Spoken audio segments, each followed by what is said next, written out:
দুটো জায়গায় ভাত টিপে দেখেছেন। আসানসোলে ফাঁড়ি ভেঙেছেন, আদায় করেছি ক্ষতিপূরণ, ক্ষতি আদায় হয়ে গেছে। সুদ সহ আদায় করব, 3 গুণ টাকা আদায় করব, 3 গুণ ভিটা মাটি বেচে আদায় করব। শুধু জেল খাটাবো না, স্থাবর অস্থাবর সব সম্পত্তি নেবে, সব প্রপার্টি অ্যাটাচমেন্ট করব, খুব দ্রুত অকশন করব, আদায় করব। বার্সার কাছে পুলিশকে ঢিল মেরেছিলেন, রক্ত বেরিয়েছে। আপনি কি ভেবেছেন ধুলিয়ানে পুলিশ শাটারের তলায় ঢুকেছিল? ভেবেছেন এই পুলিশ মন্ত্রী সেই রকম? কালীঘাট থানায় পুলিশ টেবিলের নিচে ঢুকেছিল। আপনি ভেবেছেন ওইটা? আমার দায়িত্ব পুলিশ কর্মীদের নিরাপত্তা দেওয়া। একদম সরকারি বেসরকারি যাই ভাঙুন, 1 ইঞ্চি এগোতে দেব না। একদম একদম একদম নিশ্চিন্ত থাকুন। আর আপনারা যারা সাপার ফ্যামিলি গোটা রাজ্যের, শুনে রাখুন, যা হয়ে গেছে অতীত, হ্যাঁ আর কিছু করতে দেব না। যদি করে এই আইনের কঠিন কঠিন এবং কঠোর প্রয়োগ হবে। কঠোর প্রয়োগ হবে। সব সময় ভাবেন ধরে কিছুদিন রাখবে, লম্বা বিচার প্রক্রিয়া, বিচার প্রক্রিয়া শেষ হতে হতে ভোট হয়ে যাবে, উইটনেস মরে যাবে, ওসব চলবে না, সব এদিক ওদিক করে দেব। এই তো ছিল এতদিনের প্র্যাকটিস। একদম এই প্র্যাকটিস করতে দেব না। বিচার দেব, সম্পত্তি বাজেয়াপ্ত করে ক্ষতিপূরণ আদায় করব, একদম এবং যা যা করার দরকার করব। এই আইনে, আগের আইনে অনেক ফাঁক ফোকর ছিল, বর্তমান আইনে ফাঁক ফোকর নেই, রাখা হলো না। এবং এই আইন কেবলমাত্র গুন্ডাদের ক্ষেত্রে প্রযোজ্য। গুন্ডামি ভঙ্গ করে যারা রাজনীতি, সমাজ, ধর্ম, কর্ম করুন, আপনাদের বিরুদ্ধে প্রয়োগ হবে না। আর সবচেয়ে আতঙ্কের জায়গাটা আপনাদের হয়েছে কোথায় জানেন? কোথায়? প্রিভেন্টিং অ্যারেস্ট, তাই তো? 1 বছর পর্যন্ত, 1 বছর, তাই তো? সন্দেশখালি আর না, তাই তো? আর না। প্রতি ভোটে ভাঙড়ে এত মরে কেন? এটাই ঠিক কথা।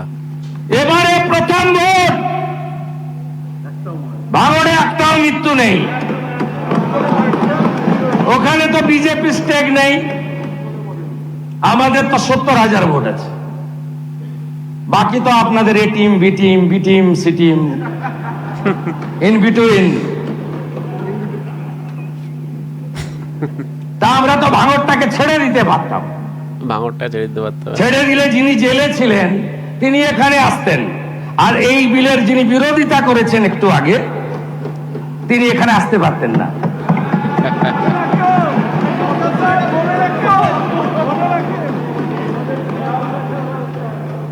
আইনের শাসন প্রতিষ্ঠা, এবং যখনই আমরা মনে করি সম্প্রদায়ের মধ্যে বিরোধ তৈরি করা হতে পারে, যেমন নওদার এমএলএ করছে, ওর নির্দিষ্ট এজেন্ডা আছে। বিধানসভা ভোটের আগে করেছেন ধর্মীয় স্থান নিয়ে, এজেন্ডা ছিল 135টা এমএলএ জেতাবেন, মুখ্যমন্ত্রী তৃণমূলের হবে, আর উনি উপমুখ্যমন্ত্রী হবেন। অন্য কোথাও খায়নি, নওদা রেজিনগরে খাইয়ে দিয়েছেন। এখনো যেটা শুরু করেছেন, উপনির্বাচনে ছেলেকে 72% মুসলিম অধ্যুষিত রেজিনগর থেকে জেতানোর জন্য করেছেন। এগুলো মনের কথা নয়, আমি জানি। যেভাবে আগের সরকার মুখ্যমন্ত্রীর নেতৃত্বে মুসলিমদের আধুনিক শিক্ষা দেয়নি, পরিযায়ী শ্রমিকদের বড় অংশ মুসলিম, অভাব সব দরিদ্র সবচেয়ে মুসলিমরা। উন্নয়ন দেননি, কর্মসংস্থান দেননি, কিন্তু প্রয়োজন মতো রাস্তায় নামিয়েছেন। আপনি বলুন তো বুকে হাত দিয়ে, সিএ আর এনআরসি এক প্রচুর লাভিয়েছে। কেন রাস্তায় নামিয়ে দিয়েছিলেন? ফল কি, রেজাল্ট কি? হ্যাঁ, 21টা পার করে নিয়েছেন, 21-এর ভোট পার করে নিয়েছেন এনআরসি এনআরসি এনআরসি করে। তো ওটা সিএ ছিল, ওটা নাগরিকত্ব দেওয়ার আইন ছিল, কেড়ে নেওয়ার আইন ছিল না। ঠিক ঠিক। ওয়াকফ অ্যামেন্ডমেন্ট বিল, রানী রাসমণি রোডে মিছিল, একজন তো এমপি একজন বললেন যেখানেই প্রার্থনা হবে সেখানেই অধিকার জন্মাবে। ও এখন কোন তৃণমূলে আমি জানি না, অরিজিনাল না ভাঙা, কালীঘাট না অন্য কিছু আমি জানি না। আর আগের মুখ্যমন্ত্রী তো বলেইছিলেন আমি বেঁচে থাকতে থাকতে আমি কার্যকর করব না। আর উনি সংখ্যালঘু বিভাগের সচিবকে দিয়ে বলেছিলেন তাড়াতাড়ি আর মাত্র 7 দিন আছে, উম্মিত পোর্টালে নথিভুক্ত করো, নইলে তোমাদের সব ওয়াকফ সম্পত্তি ব্যাহত হলো গেল। আপনি বলুন সিএ আপনার ওয়াকফ অ্যামেন্ডমেন্ট বিলে যে আগুনগুলো লাগিয়েছিলেন পুরো মাইনরিটি বেল্টে, এর লাভ আপনি বলুন। লাভ কি আপনি বলুন এর লাভ কি? আরে সে কোথায় আর বলবে। আপনি আপনার আমাদের সরকার আসার সময় নয়, তার আগেই উম্মিত পোর্টাল চালু করা, ওয়াকফ প্রপার্টিকে ডিজিটালি নথিভুক্তকরণ করা, পেপার জোগাড় করতে বলা, আন্দোলন যদি করতে হয় দিল্লি গিয়ে করো। আর আমিও বলবো এই আইন যদি না মানতে চান তাহলে ইন্ডি জোটের কোন রাজ্যে গিয়ে বিরোধিতা করুন, আমাদের এখানে বিরোধিতা করবেন না। ঠিক ঠিক ঠিক।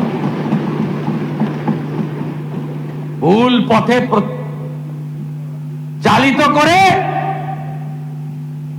আজকে এই লোকগুলোর পরিবার ঠাকুর বানাতো।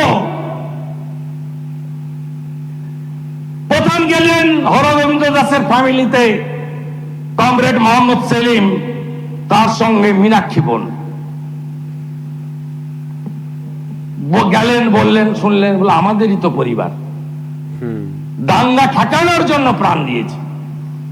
তারপরে আমাকে আটকে রাখলেন এলওপিতে,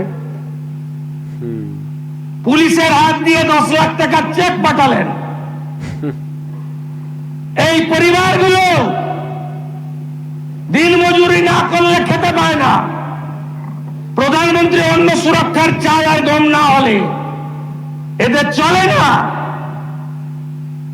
এই পরিবারগুলো আত্মসম্মান বোধ আছে। পুলিশকে বলল যিনি মেরেছেন তিনি চেক পাঠিয়েছেন, নেব না, কম চেক না, 10 লাখ টাকার চেক। তারপরে হাইকোর্ট থেকে পারমিশন নিয়ে আমি গেলাম 14 দিন পরে, বিজেপি 10 লক্ষ 1,000 টাকা করে দুটো চেক আমার হাতে দিল, আমি নিয়ে গেলাম, আমার চেক গ্রহণ করলো, বিজেপির চেক। আমি জিজ্ঞেস করলাম আপনার সিপিএম ফ্যামিলি?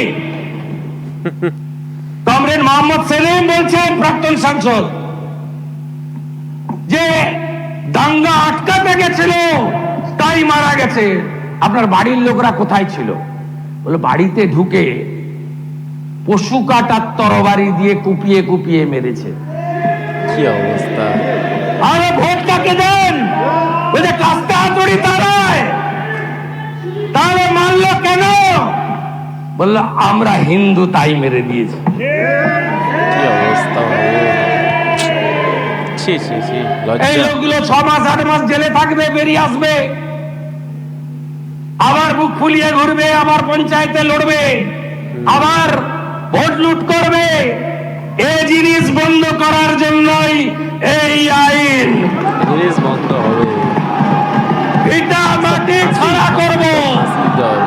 কোন দাঙ্গাবাজের স্থায়ী নেই। আর যে যার পাস রেকর্ড খারাপ থাকবে, যে দলেরই হোক, যে নেতাই হোক, 1 বছর প্রিভেন্টিং অ্যারেস্ট থাকবে। আশা করে রাজনৈতিক লড়াই করবেন, অনুমতি নিয়ে রাজনৈতিক কর্মসূচি করবেন। আমাকে 104 বার হাইকোর্টে যেতে হয়েছে। আর প্রাক্তন মুখ্যমন্ত্রীকে 15 দিনের মধ্যে রানী রাসমণি চেয়েছিলেন। আমি বললাম যানজট হয়ে যাবে। আমার ধারণা ছিল প্রচুর লোক আসবে। তা আমার ধারণা ছিল না 500-600 লোক হবে। 500 লোক। আমি বললাম ওয়াই চ্যানেলে করুন। বললেন কে বাধা দিয়েছে? তা বলে আপনি অ্যাপ্লিকেশন করে দিয়ে কলকাতার রাস্তায় ভিক্টোরিয়ার সামনে ফিতা নিয়ে চলে যাবেন? ফিতে নিয়ে চলে যাবে। আমার বাড়ি নাকি? ফিতা নিয়ে যাবেন মাপতে? কে অধিকার দিয়েছে আপনাকে? কে অধিকার দিয়েছে? ঠিক ঠিক। পারমিশন প্রেয়ার করবেন, কোথায় দেবো বলে দেবো, কোথায় দেবো বলে দেবো। আরে আপনাদের লোক প্রচুর, প্রচুর লোক। প্রচুর লোক, লক্ষ লক্ষ লোক, 30 লাখ লোক হয়। 30 লাখ লোক হয়। 11 সালে তো ব্রিগেডে গেছিলেন। এবারেও চলুন না ব্রিগেডে যাই। দম আছে? দম আছে? দম থাকলে লড়ুন, কোনো অসুবিধা নেই। দম থাকলে লড়ুক। লোক আসবে না আপনাদের সঙ্গে। আর আস্তে আস্তে দেখতে থাকুন, সব হবে। প্রথম তো আইনের শাসন প্রতিষ্ঠা হয়েছে। বলছেন আপনি প্রাক্তন মেয়রের নাম বলেছেন, বিকেল 5টার মধ্যে গ্রেপ্তার করতে হবে, তাই নাকি? তাহলে আপনি এখানে চলে আসুন। আপনাদের তো আনেনই লোক। যাকে তোলার তুলেছি। আরেকজন বলছেন কালি তো গেছে, দোয়া তার পেন যায়নি কেন? আরে পেন যদি ফিরে ডাকি হয়, তাহলে দোয়াটার নাম মমতা ব্যানার্জি। দোয়াটার নাম মমতা ব্যানার্জি। তাহলে কালির সঙ্গে যদি পেনও যায়, তাহলে দোয়াতকেও যেতে হবে। একসঙ্গে সবাইকে যেতে হবে। কিন্তু এই সরকার প্রমাণ ছাড়া কিছু করবে না। করবে না। জোগাড় করছি, এভিডেন্স থাকলে কাউকেই ছাড়বো না, নিশ্চিন্ত থাকবে। সবাই ভালো থাকবেন, পাস করিয়ে দেন। ভদ্রলোক যারা আছে তাদের উপর প্রয়োগ হবে না। সমর বাবু, আপনি আবেদন করুন সবাইকে। এই আইন আপনার জন্য নয়, আপনি প্রণব বাবুর সহযোগী, respected our ex president of India. আমরা কোন ভদ্রলোকের বিরুদ্ধে প্রয়োগ করব না। কিন্তু সন্দেশখালীর বেতাজ বাদশা, ছাড় দেব না। জীবন তলার খুনি, যখন যে দল আসে সেই দলে চলে আসে।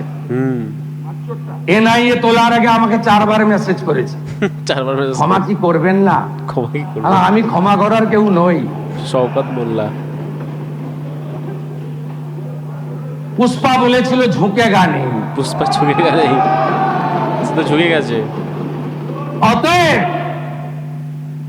এই একই পরিণতি ওই নয়দার এমএলএটার হবে যদি ভাষা সংযত না করে। নয়ডার এমএলএটা ওর একই পরিণতি হবে। জিহাদি কবির বাবু। ও মমতা ব্যানার্জিকে ডিল করেছে, আমাকে ডিল করেনি। আমাকে ডিল করতে হবে ওকে। এমন রাফুল অ্যাকশন নেব, বুঝতে পারবে আইনের শাসন কাকে বলে। একদম। সবাই মিলে পাস করুন, গুন্ডা মুক্ত বাংলা।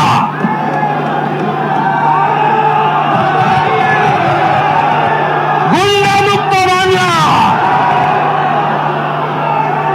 একটাকে ছাড়া হবে না। বকরি ঈদ করেছেন। তাহলে দেখলেন তো প্রিয় দর্শক, এই ভিডিওটা দেখে আপনারা কি বুঝলেন যে গুন্ডা মুক্ত বাংলা যে নতুন বিলটি নিয়ে আসা হয়েছে সংসদে, সেই বিলটাতে বলা হয়েছে যে যারা গুন্ডা, যারা কি টেরোরিস্ট বা যারা মনে করুন যে গুন্ডামি করছে বা জোর করে কিছু করছে বা মানুষের উপরে অন্যায় করছে, অত্যাচার করছে, তাদের জন্য একটা নতুন আইন নিয়ে চলে এসছে আমাদের গভর্নমেন্ট, পশ্চিমবঙ্গের গভর্নমেন্ট। তো সেই আইনে কিন্তু ভালোভাবেই বলা হয়েছে কেউ যদি বা গুন্ডা বদমাইশি করে, যদি কাউকে মারতে যায়, অ্যাফেম করতে চায়, বা যদি কাউকে মানে অ্যাটেম্প টু মার্ডার করতে চায়, বা যদি বা কারোর উপরে মোস্তানি করে বা জোর করে তোলা আদায় করে, মানে সব রকমের যদি মানুষের উপরে যদি অন্যায় করে, ঠিক আছে, তো সেই ক্ষেত্রে মানে সেগুলো সব শিডিউল অনুযায়ী দেওয়া আছে সেখানে।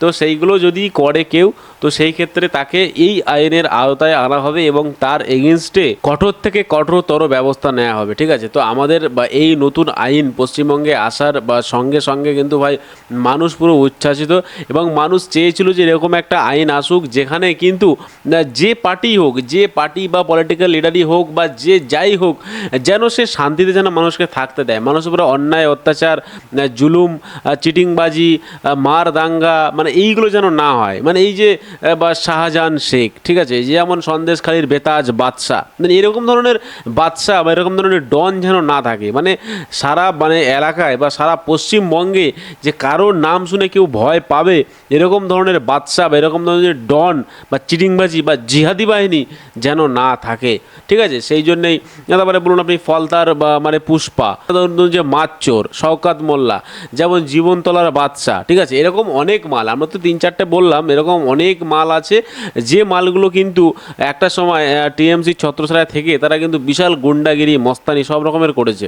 আর টিএমসির ভিতরে যত চিটিংবাজ, যত গুন্ডা, যত মাফিয়া সবই এই টিএমসির ভিতরেই ছিল, কিন্তু এখন টিএমসি মুক্ত বাংলা, সেজন্য এখন গুন্ডা মুক্ত বাংলা হতে চলেছে।